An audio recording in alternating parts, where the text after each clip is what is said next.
Entonces, hoy vamos a hablar sobre los trastornos hemodinámicos. Los trastornos hemodinámicos son los que te explican esencialmente cómo el cuerpo utiliza los fluidos. Entonces, cuando hay condiciones patológicas, a veces los fluidos se acumulan. Entonces, eso es esencialmente lo que nosotros vamos a ver el día de hoy. Esos trastornos donde el cuerpo no tiene o tiene dificultades, mejor dicho, para manejar el exceso de fluidos. ¿Ok? Entonces, la sangre es fundamental para todas las funciones de nuestro cuerpo. La sangre transporta oxígenos, nutrientes, también transporta el agua, esto remueve el exceso de agua de los tejidos y también participa en el metabolismo de esto, o mejor dicho, en remover los desechos propios del metabolismo. ¿Ok?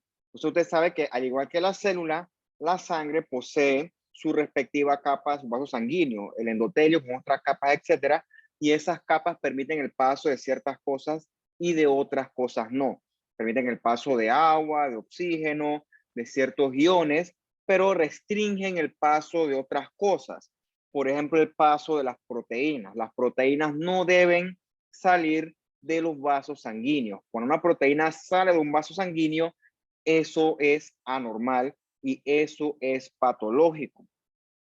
Entonces, en la clase de hoy vamos a discutir ciertas condiciones patológicas de los vasos que hacen que el fluido se fugue. Por ejemplo, lógicamente, como hemos hablado hasta ahora, cuando hay una lesión evidente, es lógico que la sangre o la parte líquida de la sangre se fugue. Eso es perfectamente esperado. Sin embargo, hay fuerzas biomecánicas que cuando se alteran también pueden facilitar o pueden resultar en la salida de fluido fuera de los vasos. Estas fuerzas las vamos a denominar presión hidrostática y también la presión coloidosmótica que es ejercida por estas proteínas plasmáticas. Cuando estas dos fuerzas se desbalancean por X, Y o Z motivo, que es una causa patológica, entonces el cuerpo no puede mantener los fluidos dentro de los vasos y entonces los fluidos se salen al intersticio donde se acumulan. Y usted ya sabe que esa acumulación de fluido en el intersticio es lo que clínicamente se manifiesta como el edema. ¿Okay? Eso ya yo creo que lo hemos mencionado, por lo menos el término, hasta este punto del curso. Otro concepto importante es la hemostasia. Si te gusta la ciencia, puedes intentarlo. Por ejemplo, puedes ahorita agarrar y no te vas a cortar, ¿no? Pero imagínate el escenario donde tú estás cocinando, siempre le pongo el mismo ejemplo porque aplica para todo, pero ponte que estás cocinando y ¡pum! Te cortas, sin querer, así, como te distraíste o el cuchillo está muy filoso, un accidente, ¿no? Te cortas, entonces eso va a sangrar, pero el sangrado no va a ser eterno. ¿Por qué? Porque tu cuerpo tiene una serie de mecanismos para evitar que la sangre se pierda indefinidamente. Eventualmente la pérdida de sangre se bloquea gracias al coágulo sanguíneo. Entonces, esa formación del coágulo que previene el sangrado en exceso, eso es la hemostasia. Porque si no fuera por la hemostasia, nosotros por heridas chiquitas sangraríamos y uno se pierde la sangre por ahí y eventualmente pues va a fallecer porque no hay quien pare ese sangrado. Entonces pueden haber condiciones que alteren la hemostasia. Entonces la persona puede por una herida chiquitita sangrar mucho, o sea, y es un punto donde puede comprometer eso la vida del paciente. Por supuesto, ¿no? Eso va a depender el tipo de lesión, el sitio de lesión y la severidad de la lesión.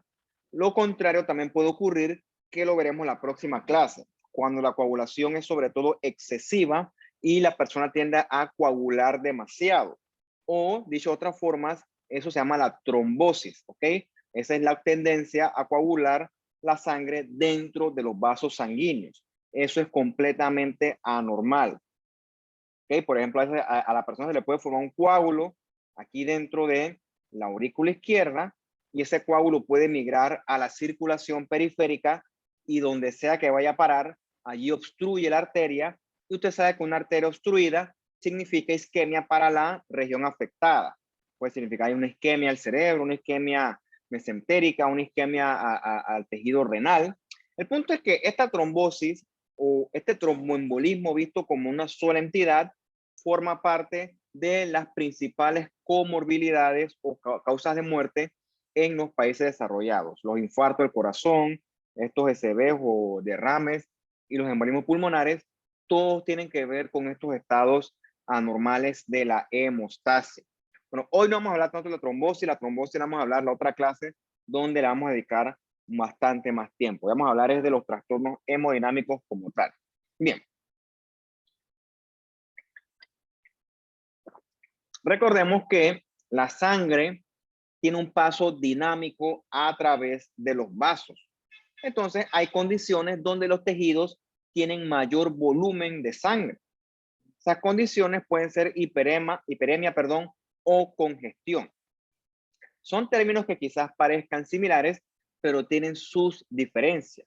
La hiperemia es un proceso activo donde el tejido en cuestión se llena de sangre, ¿okay? Gracias a un aporte arterial. El mejor ejemplo, que es perfectamente fisiológico, es cuando tú sales a hacer ejercicio, que tus músculos esqueléticos demandan más sangre porque tú estás consumiendo mayor cantidad de energía. Entonces tus músculos en ese momento se llenan de sangre para poder proveerle esa mayor cantidad de oxígeno. Es distinta a la congestión. La congestión es cuando, por así decirlo, la sangre venosa se estanca en una región anatómica / órgano. Un buen ejemplo de esto ocurre en el paciente con falla cardíaca. En el paciente con falla cardíaca, el corazón tiene dificultades para bombear sangre y también para recibir sangre. Hablando de recibir sangre, si el corazón no recibe sangre, toda la sangre se queda estancada en las partes periféricas del cuerpo. Un buen ejemplo de esto sería en los miembros inferiores por un tema de gravedad. Entonces la sangre no puede regresar al corazón porque el corazón tiene dificultad para recibirla.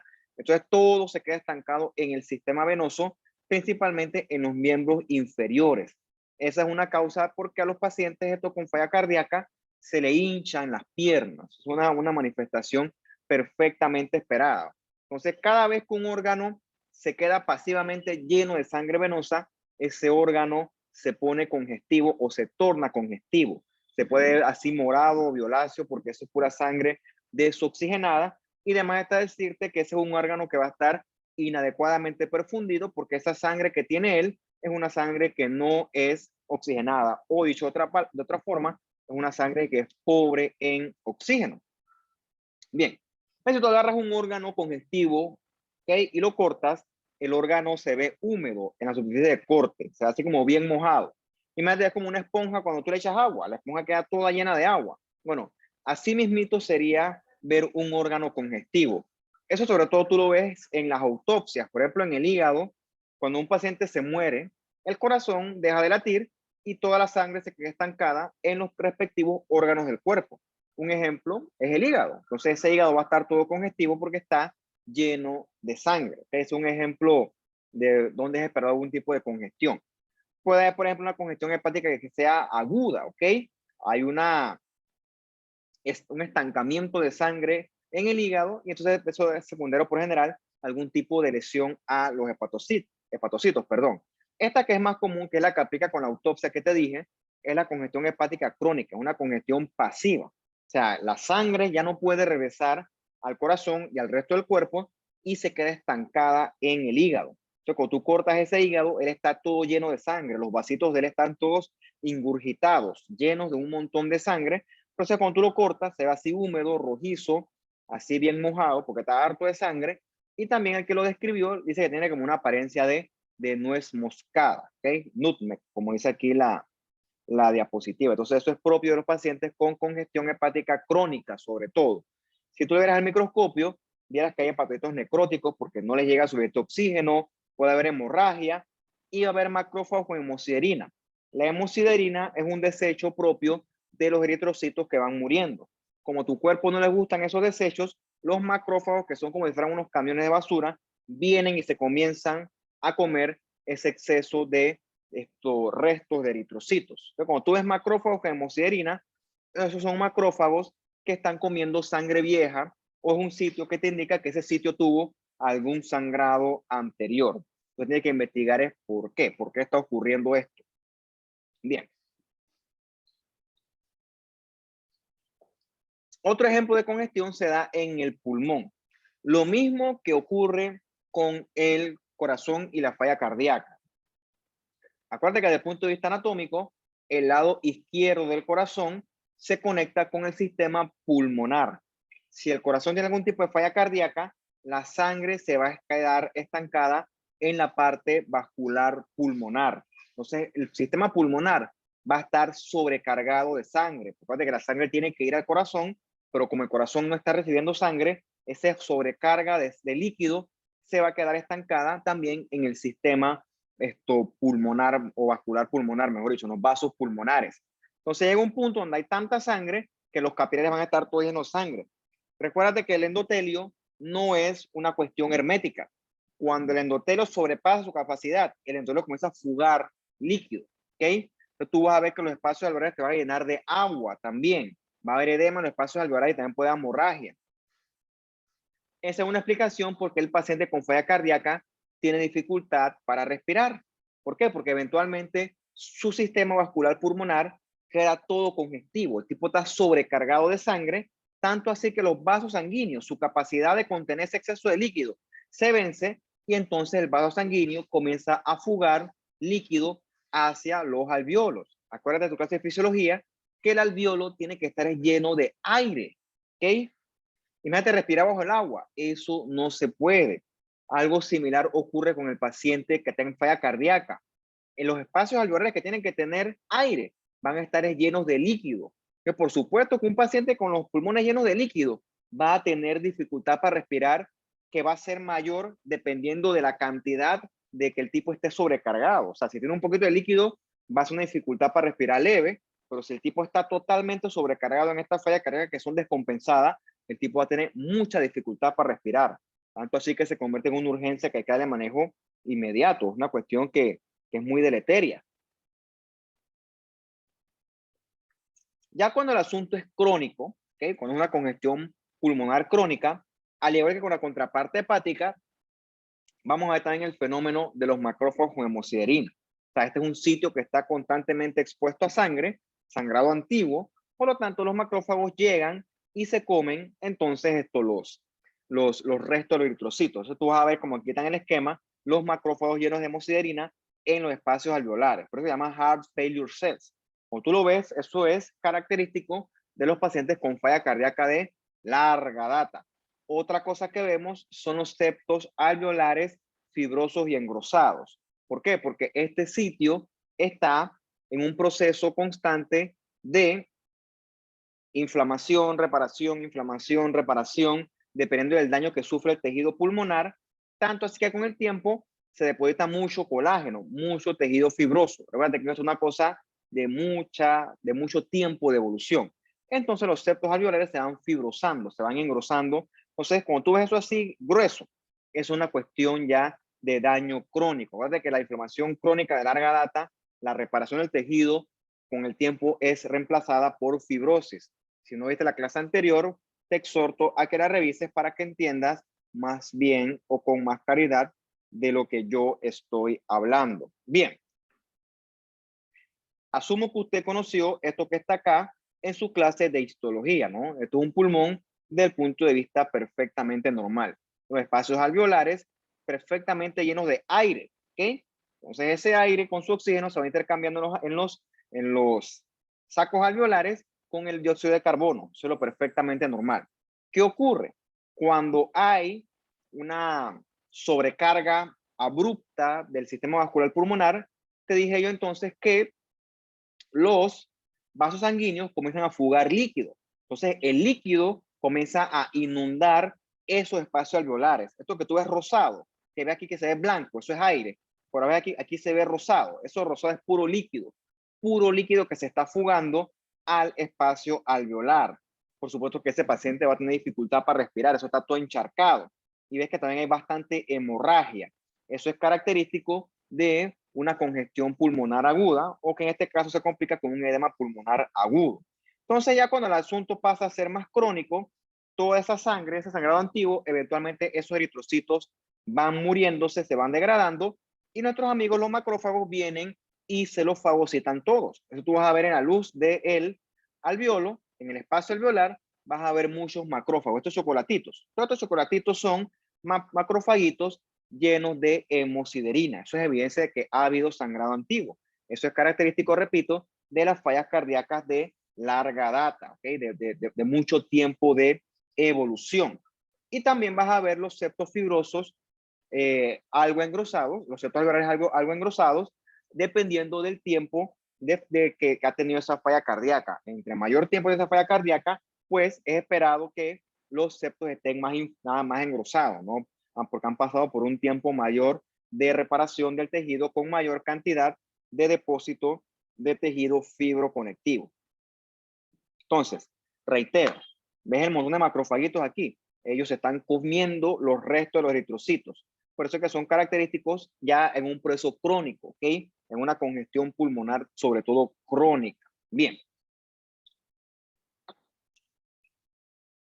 Un segundito. Vamos ahora sí a entrar a hablar sobre el edema. Siempre nos describen a nosotros que nuestro cuerpo está constituido casi que es pura agua, ¿no? Un 60, 70%, depende de donde lo leas, nosotros somos pura agua. A veces uno cree que toda esa agua está en nuestra sangre. Pareciera lo lógico así pensarlo así a grandes rasgos, pero eso no es así. Realmente la mayor cantidad del agua está dentro de nuestras células, ¿ok? De ese total de agua, 2/3 está dentro de nuestras células.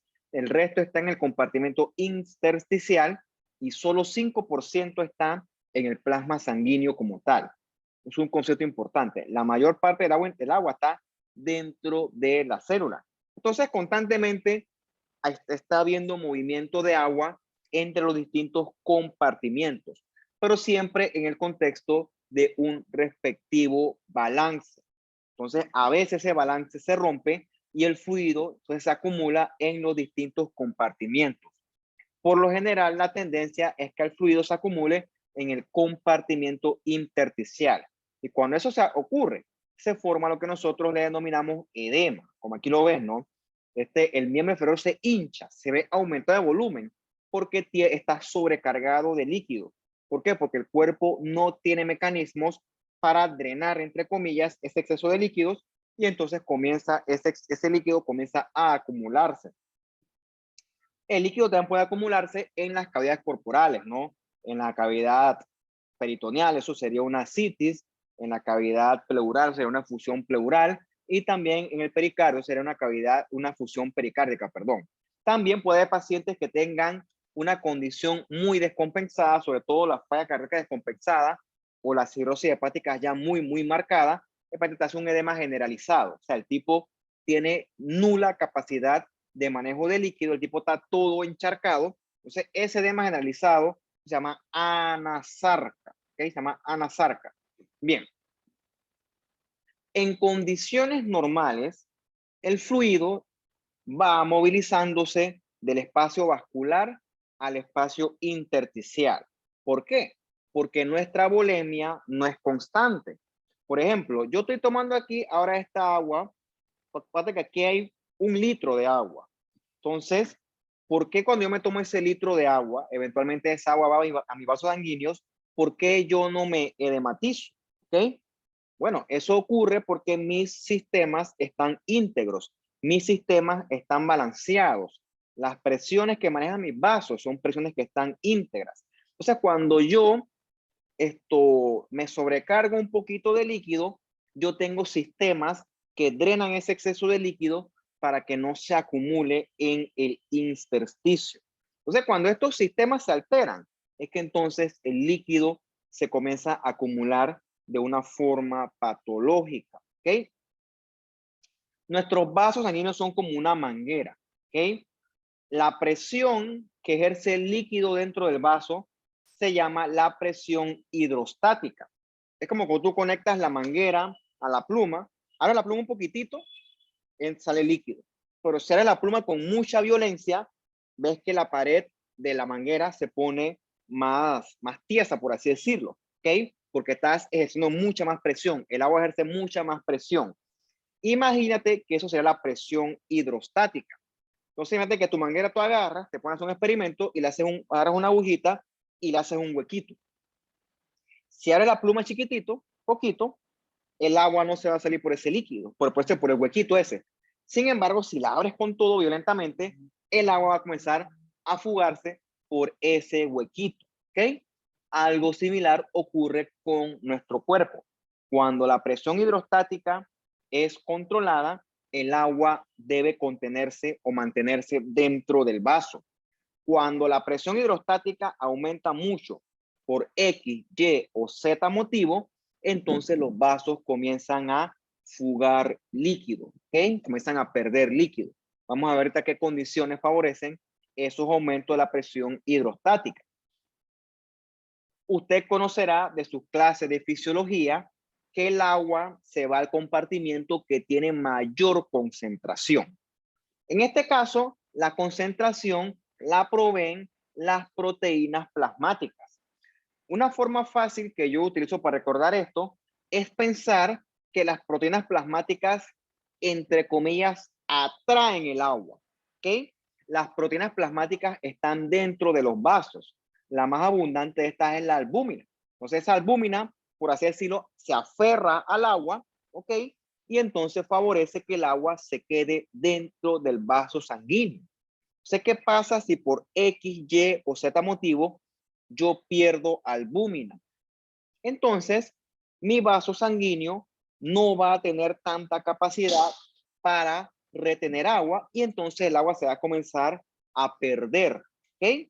Entonces, un paciente que pierda albúmina es un paciente que también va a fugar líquido del vaso sanguíneo y también te puede formar en determinado momento un edema. ¿Ok?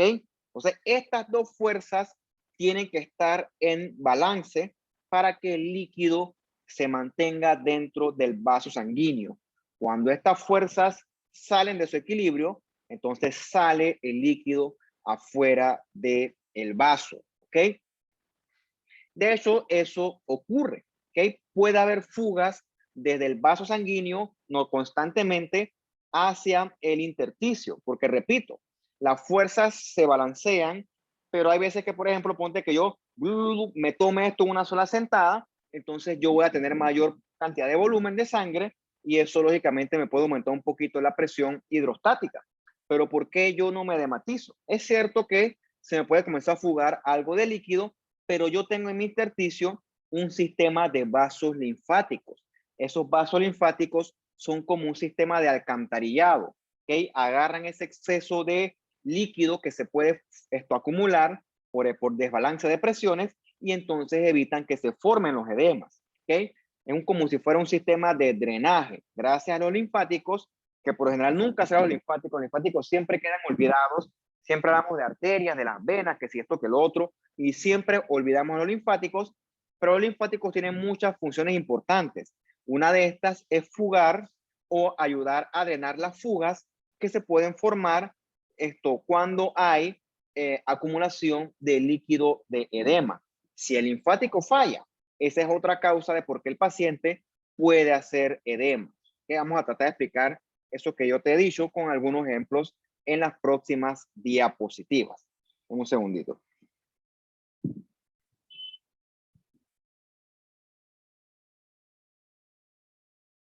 Bien.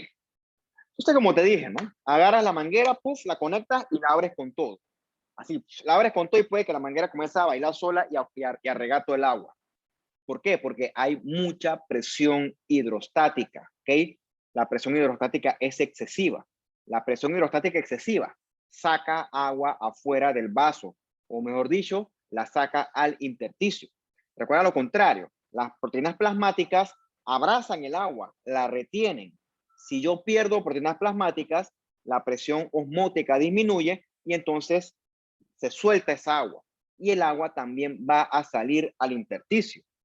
Eso puede pasar en condiciones, pues, no es que es normal, pero puede ocurrir, ¿no? Yo puedo, por ejemplo, tener condiciones, como te dije, es que además se me ocurre el agua. Yo puedo, por ejemplo, qué sé yo, podemos poner otro ejemplo. Ponte que, a ver, ¿qué se me ocurre? No aplica, no aplica. Pues sería un ejemplo, ¿no? Ponte que yo estoy muy traumado con tomar agua, que ahorita eso está como muy de moda, la gente se compra como unos barriles de 2 litros de agua, porque me dijeron que eso me ayuda a bajar de peso, y yo me la paso tomando agua todo el día.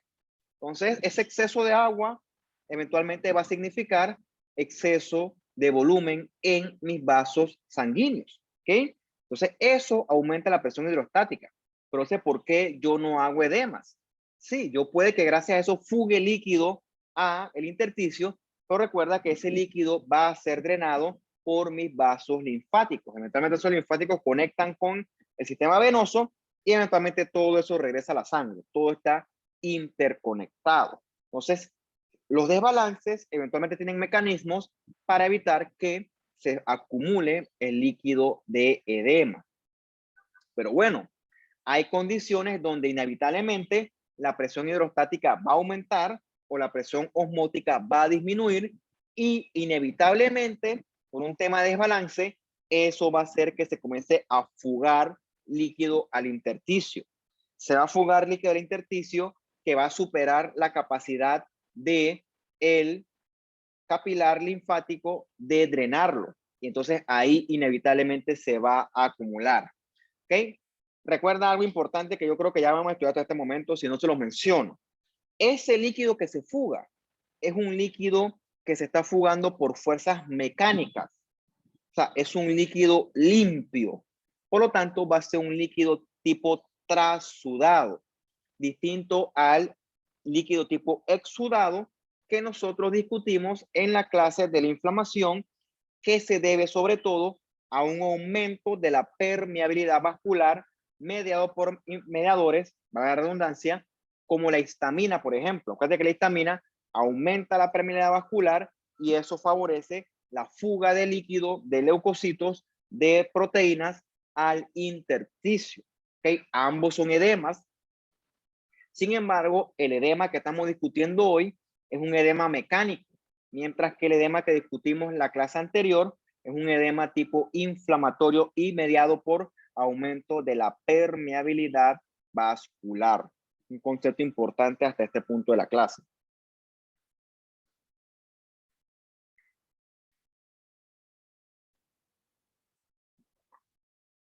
Un segundito, sorry. Bien. Ok. ¿Por qué la presión hidrostática aumenta? ¿Por qué la presión hidrostática aumenta?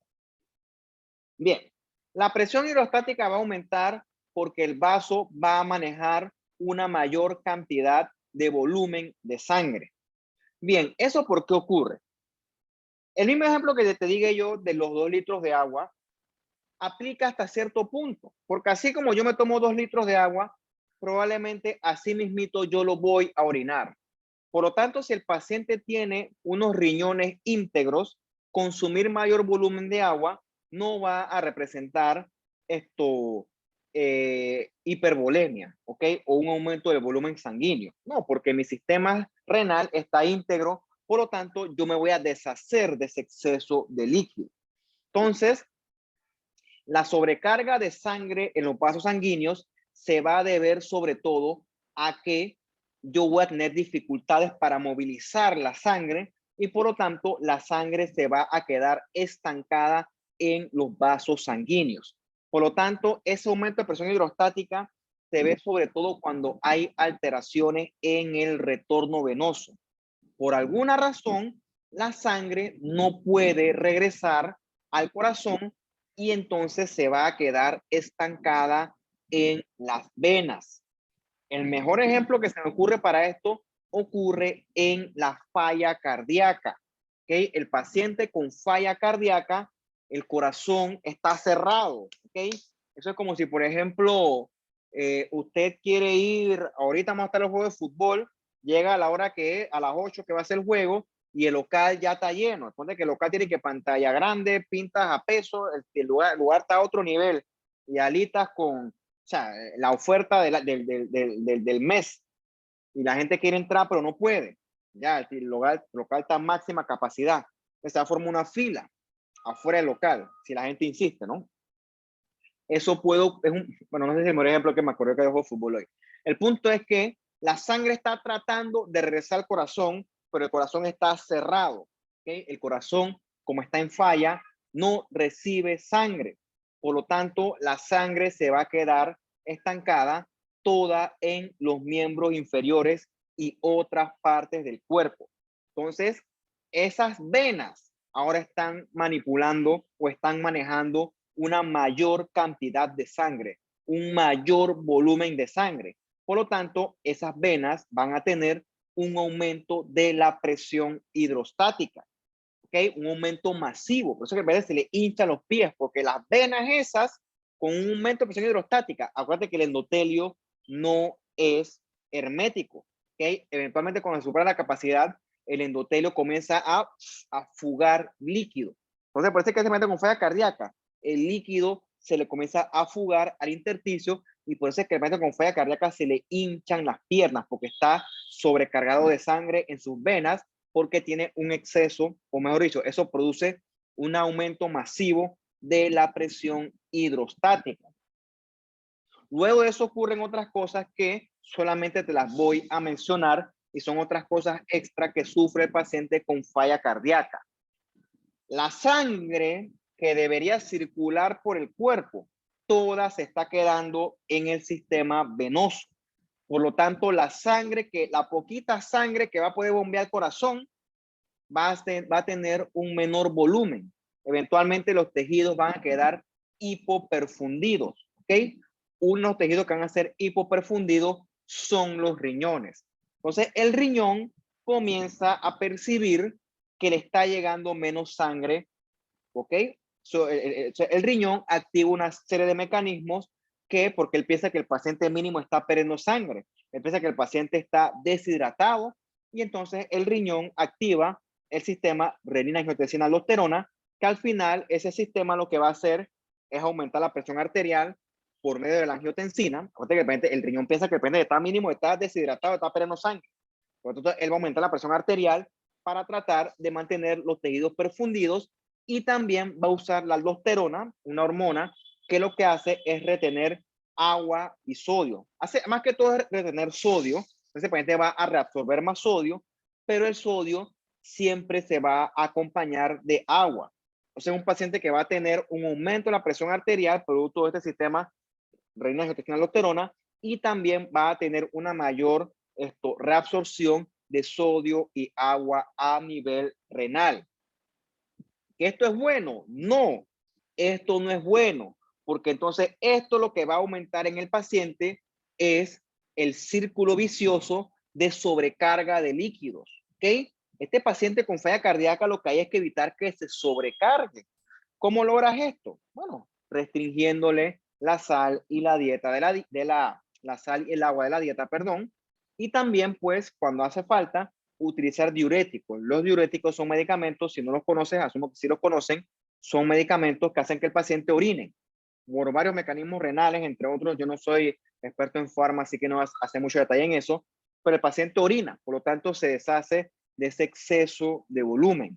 Entonces, por eso es que ese paciente con falla cardíaca está sobrecargado de líquido, ¿ok? Por fuerzas mecánicas y porque también el riñón comienza entonces a reabsorber demasiado sodio y agua.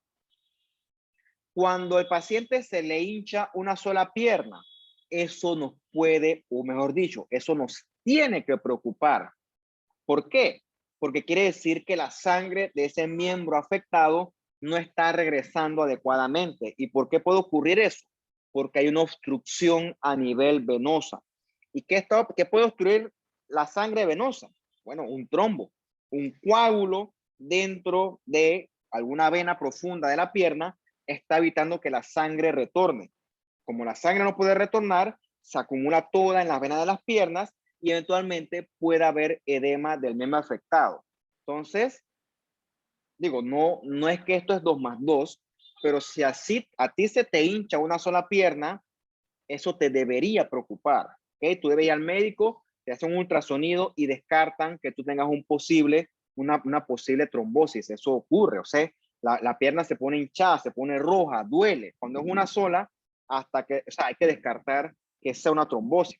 Cuando son las dos, tú esperas algo sistémico tipo falla cardíaca, ¿ok? Entonces ya ves todo lo que ocurre en un paciente, o sea, ya ves cómo se traduce, o sea, no es que el edema ocurre por arte de magia. El edema es la manifestación de que está ocurriendo algo bastante más grave de fondo, ¿ok? Entonces esto lo dije sin querer queriendo ya, ¿no? Este corazón con falla cardíaca, lo que tiene es una muy mal manejo de los volúmenes. El tipo vuelve y el volumen, en vez de deshacérselo, el tipo se va sobrecargando más de volumen. Entonces, eso va a empeorar los edemas. Por eso es que ese paciente se beneficia de los diuréticos y de la restricción de sodio y líquidos, agua o cualquier otro líquido, o sea, de más decirte soda, etcétera, se beneficia de esa restricción de la dieta. Bien, vamos a ver la presión osmótica. Había dicho yo que la presión osmótica depende de las proteínas plasmáticas. Entonces, las proteínas plasmáticas, la más abundante es la albúmina. Entonces, ¿por qué un paciente no tiene o tiene menor cantidad de albúmina en la sangre? Hay una serie de causas. Una puede ser que el paciente esté perdiendo la albúmina. Otra puede ser que el paciente no esté produciendo suficiente cantidad de albúmina en el hígado. Eso puede ser secundario a una enfermedad hepática crónica como la cirrosis. O la otra opción es que el paciente esté desnutrido. O sea, el paciente no consume proteínas en la dieta. Esas pueden ser causas que llegan a que el paciente tenga una disminución de la presión osmótica. Esa es una de las causas por la cual el paciente desnutrido se pone barrigón a veces. Digo, puede tener parásitos, pero también puede ser porque el paciente puede tener un edema secundario a la falta de proteínas plasmáticas, la ausencia de proteínas plasmáticas. Si tienes curiosidad, te exhorto a que lo investigues, ¿ok? Una causa de pérdida de proteínas de la sangre ocurre a nivel renal. Acuérdate que a nivel renal se filtra la sangre. Entonces puede que los capilares del glomérulo estén perdiendo proteínas, un capilar que está enfermo. Eso ocurre en el síndrome nefrótico. Entonces, ese paciente que está fugando proteínas por el glomérulo, esas proteínas van a dar a la orina. O sea, el paciente con síndrome nefrótico orina proteínas, o eso también se llama, desde el punto de vista médico, se llama proteinuria. ¿Ok? Si a ti te hacen un urinálisis y tú tienes proteínas en la orina, eso es completamente anormal. Quiere decir que tus capilares, que son como si fueran un colador, están fugando de más. ¿Ok? Eso es como si tú quisieras hacer un arroz y tú cuelas el colador por el arroz y todo el arroz se te fuga. O sea, eso no sirve así. La verdad es que el arroz se quede todo contenido y que nada más se fugue el agua. Entonces, lo mismo ocurre con nuestro glomérulo. El glomérulo debe contener las proteínas. Si el glomérulo está filtrando las proteínas y las estamos perdiendo por la orina, eso es completamente anormal. Por eso es que el paciente con este síndrome nefrótico también te puede hacer edemas, pero en este caso por un mecanismo fisiopatológico distinto. Es porque él está perdiendo entonces proteínas por la orina. Ya te dije, ¿no? Si la síntesis de albúmina se altera, por ejemplo, un paciente cirrótico, en un paciente con un déficit de proteína bien marcado de la dieta. Bien. Otra causa de edema puede ser que esté fallando los vasos linfáticos, ¿ok? Y los vasos linfáticos que deben filtrar, o mejor dicho, drenar ese exceso de edema, entonces no van a estar sirviendo y se va a acumular el exceso de edema. Eso puede ocurrir porque los vasos están inflamados o porque hay algún tipo de neoplasia, un tumorcito que obstruye ese vasito y entonces no va ese vasito a funcionar adecuadamente. Otro ejemplo ocurre en la famosa elefantiasis. En la elefantiasis, que esto que tienes acá, ves como el miembro este será el derecho, como está súper aumentado de volumen. Eso es porque hay ciertos parásitos, ¿okay? Se llaman las filarias, que les gustan los capilares linfáticos por alguna razón. Entonces ellos se meten ahí inflaman y entonces esa inflamación provoca eventualmente fibrosis del linfático afectado y entonces queda obstruido ese linfático afectado. Y todo ese líquido que se debe drenar, entonces se comienza a acumular, ¿ok? A ese paciente se le va a aumentar mucho de volumen la pierna. ¿Por qué? Porque el vaso linfático no va a funcionar, porque va a estar obstruido.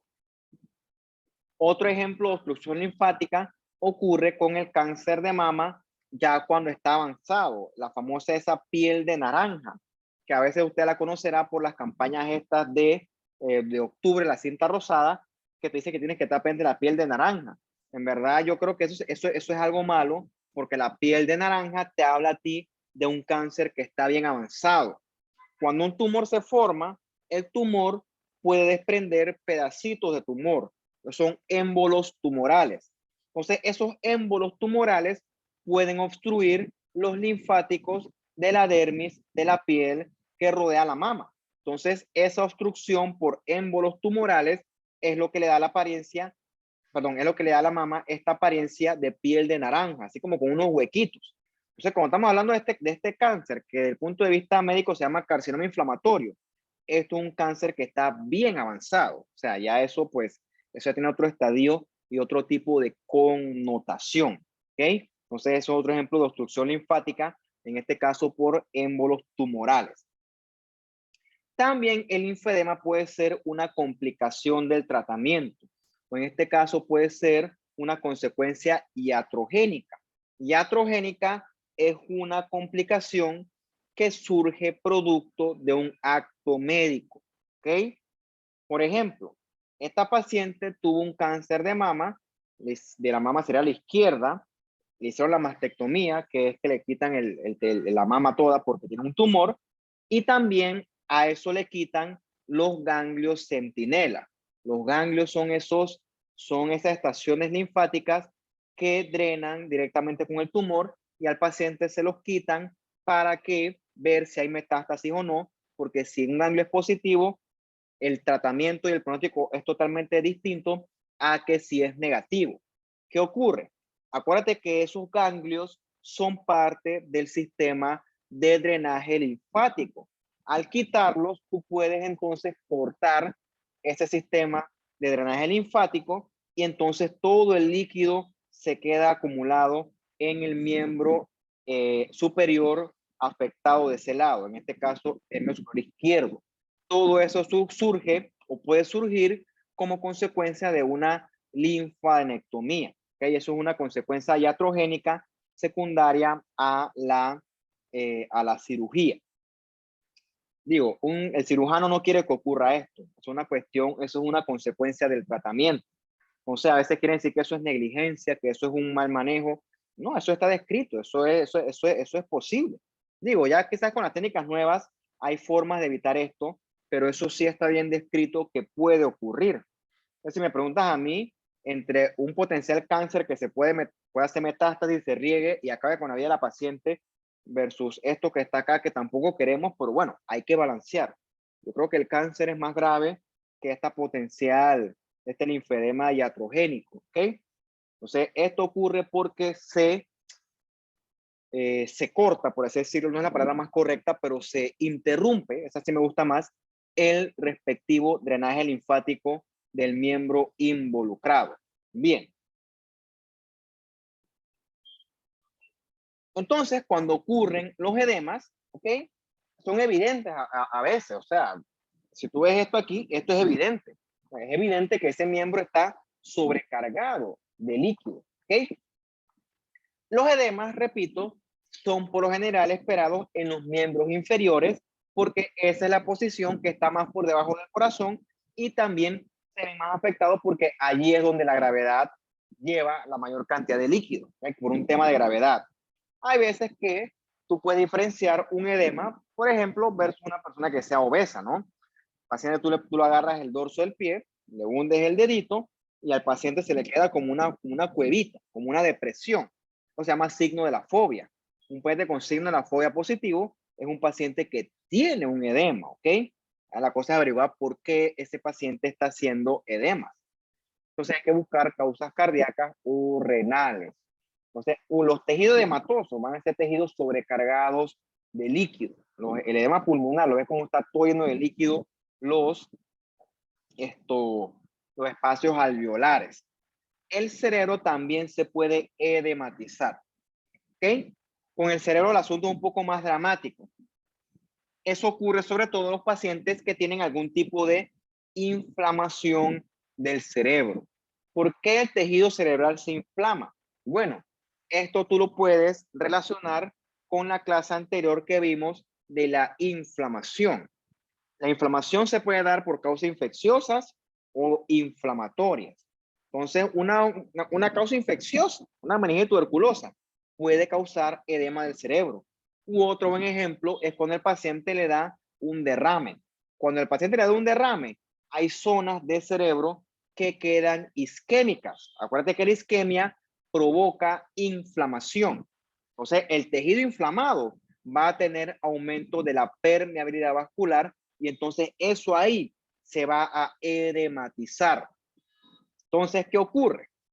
Además está decirte que nuestro cerebro está contenido dentro de nuestro cráneo. Si un cerebro aumenta mucho de volumen, ¿hacia dónde crees que ese exceso de volumen va a coger? No es que no puede coger para ningún lado. Acuérdate que tú tienes conectado en tu cráneo tu cerebro con tu médula espinal o con tu bulbo o con tu tallo cerebral primero. Entonces eso desciende a través del foramen magno. Entonces a veces puede ser que el cerebro está tan edematoso, tan aumentó el volumen, que el cerebro coge hacia el foramen magno, o sea, se hernia a través del foramen magno y eso es fatal para el paciente. Esa es la razón por la cual un paciente con un derrame se puede morir. El derrame per se no mata. El derrame per se te puede provocar mucha discapacidad dependiendo de la cantidad de tejido cerebral que esté afectado. Pero el paciente per se no se va a morir de eso. El paciente se muere porque cuando se le hernia el cerebro, los centros vitales del tallo, entonces se van a ver afectados. Los centros que controlan la respiración, por ejemplo. Y entonces ahí es que el paciente se va a morir. ¿Okay? Entonces, al paciente, ¿qué le hacen? Le hacen una ventanita en el cráneo para que el cerebro ese pueda coger entonces para ver la ventanita. Se llama una cranotomía, que hay una cranotomía de urgencias para evitar que el cerebro se hinche y el paciente inevitablemente fallezca. Eso se hace cuando el cerebro está muy inflamado y muy edematizado. Eso le salva la vida al paciente. Y ya después se vuelve a tapar cuando disminuye el volumen y el paciente vive. ¿Okay? Eso yo lo sé porque eso le pasó a mi mamá. ¿Okay? Mi mamá le dio un SD muy grande, tuvo que hacerle eso y quedó con eso, sin un pedazo de cráneo, pues después se lo pusieron y bueno, digo, quedó con su discapacidad, pero pues no se murió. Se iba a morir, se iba a morir. Y como te dije, ¿no? El edema, pues, puede ser molesto. El paciente se le hinchan los pies, siente que los zapatos no le quedan. Eso es molesto, ¿ok? Pero eso no es que te va a matar. Pero quizás el edema que te conté del cerebro, ese sí es un edema fatal. Entonces, además está decirte que esta pierna que está toda edematizada, si de repente se corta aquí, esa herida va a tener mayor dificultad para cicatrizar en ese sitio. Entonces, este va a ser un edema de más difícil, perdón, este va a ser un sitio de herida de más difícil manejo. Entonces, un paciente con edema, las heridas van a cicatrizar con más dificultad por un tema obviamente mecánico. Obviamente en ese sitio la herida va a ser más fácil que haga dehiscencia y también ese exceso de líquido favorecería el crecimiento de infecciones, ¿ok? Va a ser más difícil el manejo de infecciones. Además está decirte que el edema pulmonar es peligroso, o sea que el paciente tiene que ir a llevarlo a un cuarto de urgencias para que le manejen esa sobrecarga de líquido y bueno, ya les expliqué por qué un paciente con un derrame, por qué se puede morir, ¿ok? Se muere, repito, no por la discapacidad. Digo, la discapacidad compromete la calidad de vida, pero lo que mata al paciente realmente es la inflamación del tejido cerebral que acompaña entonces edema. Entonces el cerebro, aumenta mucho de volumen y entonces él se puede herniar a través del foramen magno. Eso sí es fatal. Bien. Hemorragia, pues está más de hablar de ella. Tú te cortas y el vaso sanguíneo sangra, ¿ok? ¿Por qué ocurre? Por traumas, por inflamaciones, por infecciones, por causas tumorales. Obviamente, no es lo mismo cortarme la punta del dedo índice de la mano derecha a que yo tenga un sangrado gastrointestinal o un sangrado cerebral. O sea, eso va a depender dependiendo de la severidad o de la región anatómica donde ocurra el sangrado. Bien, a veces la sangre se puede acumular y forma lo que nosotros le denominamos un hematoma, ¿ok? Ese hematoma puede ser de chiquitito hasta un hematoma intraabdominal que puede ser fatal o un hematoma aquí en la región de las meninges, ¿okay? Que puede ser también un hematoma o intracerebral, pues un hematoma que compromete la vida del paciente. Con el hematoma cerebral ocurre lo mismo que con el edema. El hematoma ocupa espacio, ¿ok? Si algo ocupa espacio, eso va a empujar el cerebro. Entonces hay que hacer lo mismo, hay que hacer una ventanita y quitar ese coágulo, porque si no, eso va a aumentar mucho de volumen. Una cosa mecánica. Bien, el paciente a veces cuando sangra mucho, el exceso de sangrado, ¿ok? Si es una cuestión que está dentro del cuerpo, la degradación de la sangre libera bilirrubina y eso hace que el pigmento se acumule dentro del cuerpo, ¿ok? Dentro sobre todo de los tegumentos y eso se pone amarillo, se puede poner amarillo con un sangrado muy grande, o se llama ictericia. Bueno, realmente una ictericia por un sangrado tiene que ser una cuestión chuzo, una cuestión muy marcada. La verdad es que eso no es muy esperado, eso ocurre más que todo con enfermedad hepática, pero bueno, eso es otro tema. Dentro de los sangrados hay varias clasificaciones. Están estas petequias que son como estas que usted ve aquí, estos puntitos de la piel, son hemorragias chiquititas, 1 o 2 milímetros. Un paciente que hace petequias puede que tenga problemas con las plaquetas, puede que está trombocitopénico o que sus plaquetas son disfuncionales. Hay otros que te pueden hacer estas manchas un poco más grandes que son las púrpuras. Son un poquito más grandes que las petequias y la etiología es más o menos similar.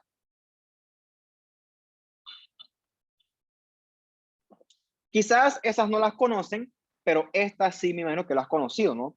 Esa es la famosa equimosis, que es el nombre médico, ¿ok? El nombre que usted conocerá es el de nombre de moretón, ¿ok?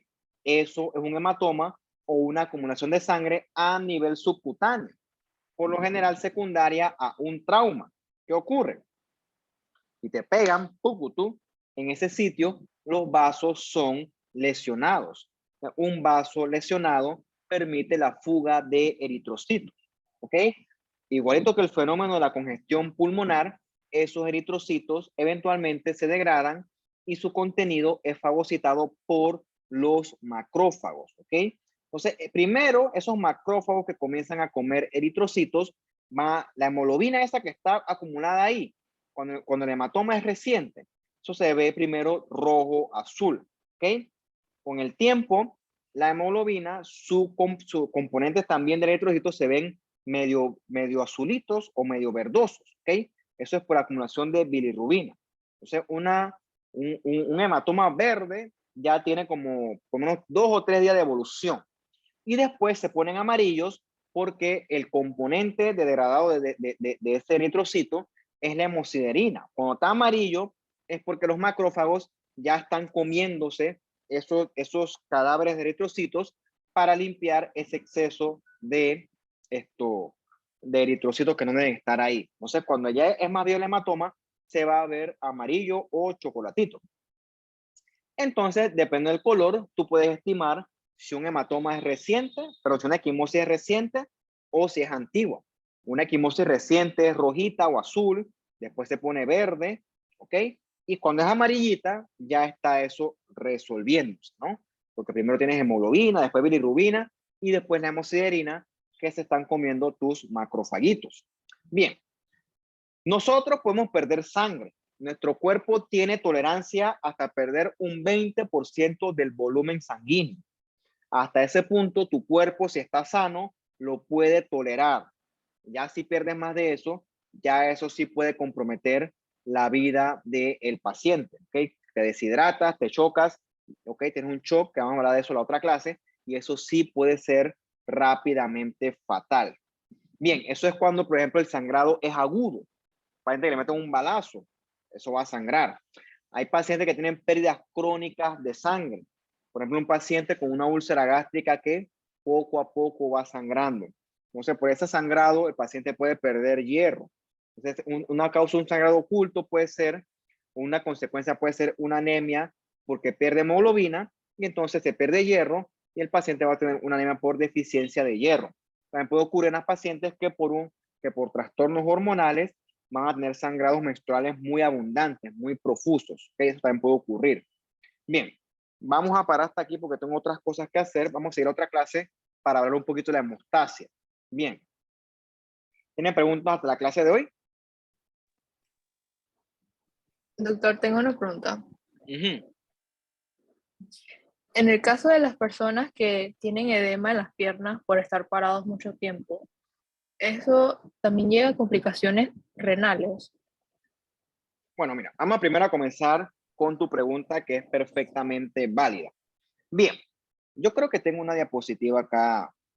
Déjame revisar. Dame 2 minutos para ese consigo la diapositiva para que tú la veas. Yo creo que casualmente es la de la próxima clase. Déjame revisar para que lo veas. Si no lo encuentro, ni modo. Será una cuestión a capela. La respuesta es no, por cierto, pero vamos a explicar por qué. Porque eso es común. Es común que a uno se le hinchen las piernas al final del día. Eso no quiere decir que tú tengas una cuestión cardíaca ni tampoco una enfermedad cardíaca ni una enfermedad tampoco renal. Sí te debe preocupar un poquito, pero tampoco es que tú te vas a creer que chuzo, estoy enfermo. Te voy a explicar por qué. Tenemos que irnos a estudiar cómo se maneja la sangre en los miembros inferiores. Ya lo encontré, deja que cargue. Que eso es casualmente lo que vamos a discutir en otra clase, pero bueno, ya que existe el aporte, es válido mencionarlo. Bien, ya lo encontré. Compartir, vamos a compartirle a la acá. Bien. Déjame cerrar esto de aquí.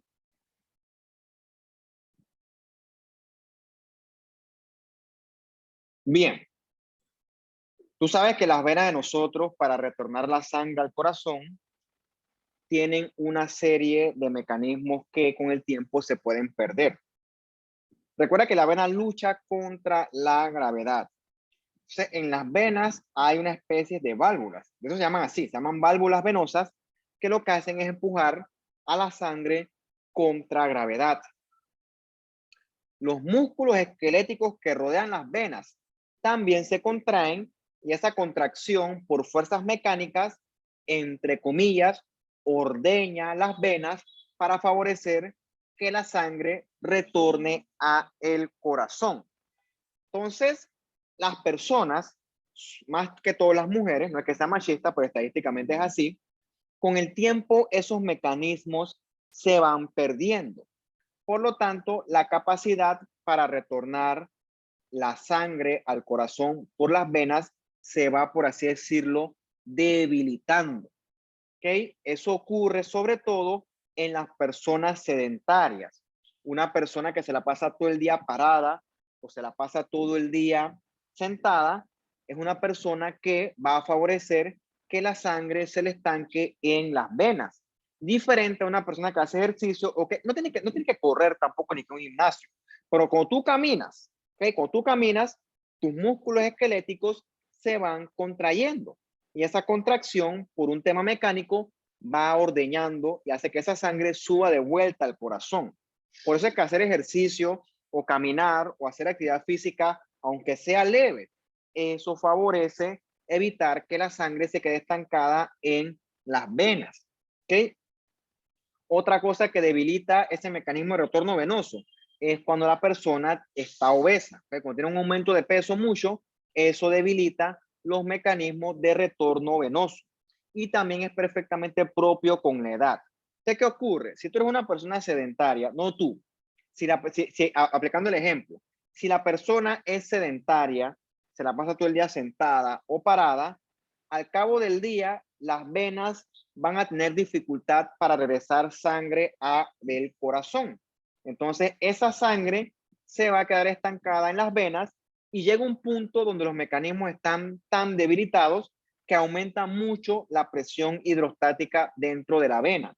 Entonces, puede ser que al final del día, la vena comienza a fugar líquido, comienza a perder líquido por un aumento de presión hidrostática y esa persona, al final del día, suele hacerte edema de miembro inferior.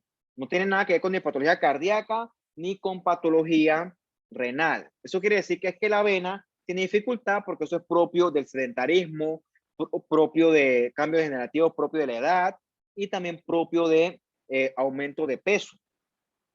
Para este tipo de cosas, porque obviamente hay gente que a veces no es tan fácil bajar de peso, o no es tan fácil agarrar y yo salir todos los días a hacer ejercicio porque el tiempo no me da. Eso ocurre, eso es perfectamente comprensible.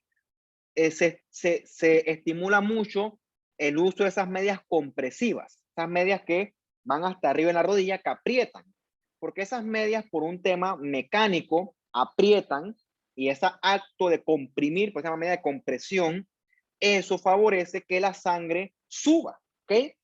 De un modo similar a cómo el músculo esquelético se contrae y hace que la sangre suba. Entonces, ese uso de medias, es el paciente que se le hinchan las venas al final del día, se beneficia del uso de ese tipo de medias compresivas, ¿ok? Es una cuestión mecánica. Siempre se le recomienda a la persona que se le hinchan las piernas que trate de bajar de peso o que haga ejercicio, caminar aunque sea, o que pues utilice ese tipo de medias y eso en verdad le ayuda bastante. ¿Por qué? Porque con el tiempo estos mecanismos de retorno venoso pues se van pues deteriorando un poquito. Eso es hasta cierto punto, no voy a decir que normal, pero sí es esperado en relación a nuestro propio estilo de vida. Pero no quiere decir que tenga necesariamente una enfermedad renal de base. La enfermedad renal va con otras manifestaciones, como tiene proteinuria o hematuria. Realmente pues son cosas que se detectan de otro tipo de modo. ¿Ok? Pero claro, nunca te da más descartar, ¿no? Por eso es que tú te haces un chequeo anual independientemente de y se descartan ese tipo de cosas. Pero eso, la hinchazón de las piernas en una persona sin antecedentes o sin factores de riesgo, hasta que se muestre lo contrario, se asocia es al estilo de vida, sobre todo al sedentarismo y al peso. ¿Qué más?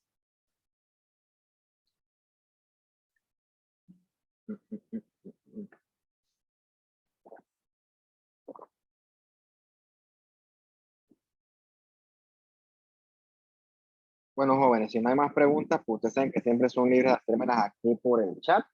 Y bueno, nos veremos en otra clase. Yo por ahí le voy a asignar una tarea que forma parte de un trabajo que ustedes tienen que hacer, que eso le ayuda a subir su nota. Es un trabajo sobre enfermedades cardiovasculares.